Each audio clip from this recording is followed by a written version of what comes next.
Hey, what up everybody? This is Stevie Breach coming to you. I think everybody knows about the weather that struck the Northeast, the big blizzard of 2015, basically throwing everything that was Royal Rumble and WWE, Monday Night Raw, Tuesday Night SmackDown. Oh, fuck. It's not Tuesday Night SmackDown. It's Thursday Night SmackDown. But they film it on Tuesdays. We fight on Fridays. But all of that out of the way, basically, everything that was going to happen on Monday Night Raw had to be thrown up in a big ball and thrown into the trash. That they probably had a script done that they were probably going to rewrite 2 or 3 times.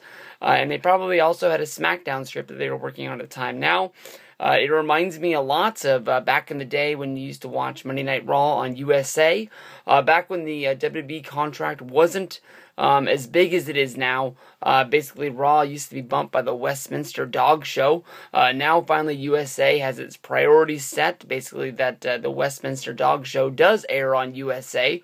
But when it runs over into the time where Monday Night Raw would start, it actually packs up and moves from one channel and goes to another. Because I guess USA and the NBC affiliates have learned that Monday Night Raw can pull a better rating than a whole bunch of dogs running around. This also used to happen for tennis, with I believe the U.S. Open used to run on USA. I think since then it's moved to ABC and ESPN.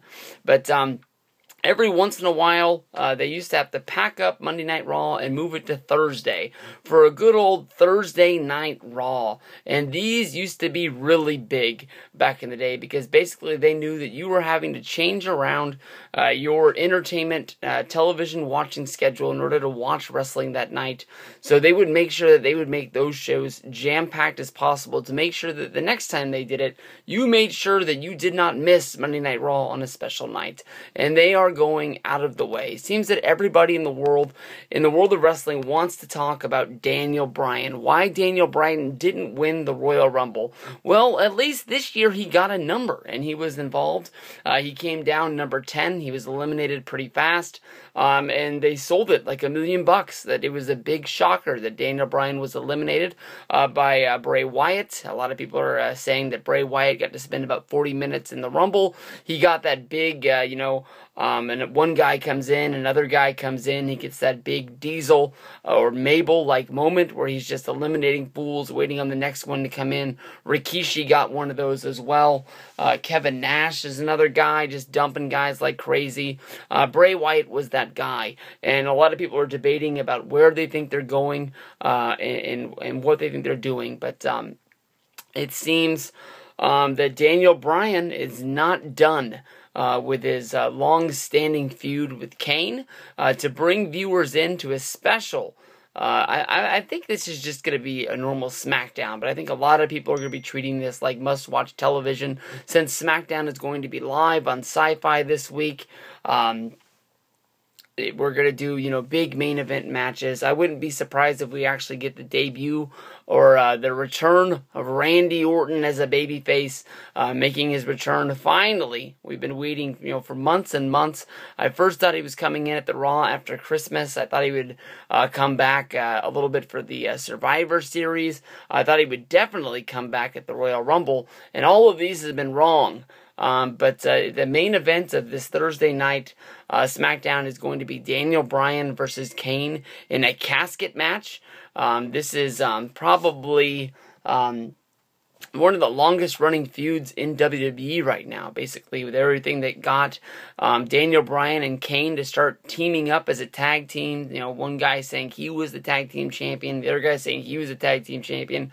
I wish I could remember how Kane and Daniel Bryan actually came into those tag team titles and what actually started that up and having them tag team up. But, they would start going to the anger management classes with Dr. Shelby, and that turned into them having a long-running thing before they finally came together as a tag team and actually figured out how to work as a team, actually, teaming up at WrestleMania and, being a big team. They fought against Biggie Langston and Dolph Ziggler.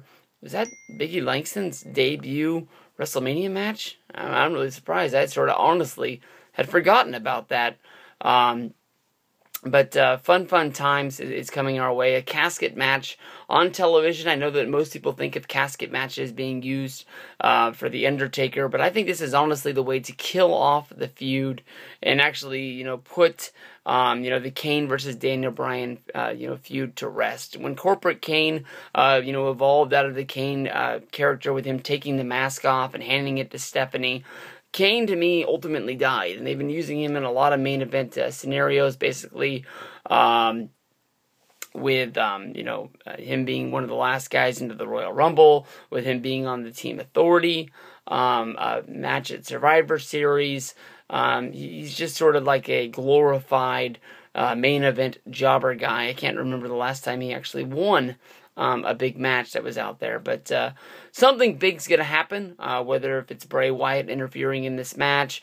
I don't see Randy Orton fitting into this, but I think this is a great way to show people that Daniel Bryan didn't win the Royal Rumble, but he still is one of the glorified main eventers of the WWE. At any time, if Roman Reigns has an injury, if John Cena has an injury, it's Daniel Bryan that's going to be bumped into that spot.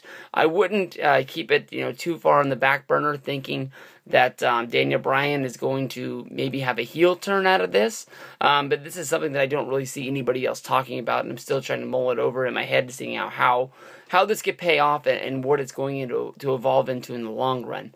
But we'll have to see. I know Daniel Bryan sells a lot of yes t-shirts, a lot of yes foam fingers. People still love chanting and cheering for him. Would they be able to get behind booing this guy if it really came down to it? And is he a believable heel at his size to really see if he can get some stuff done?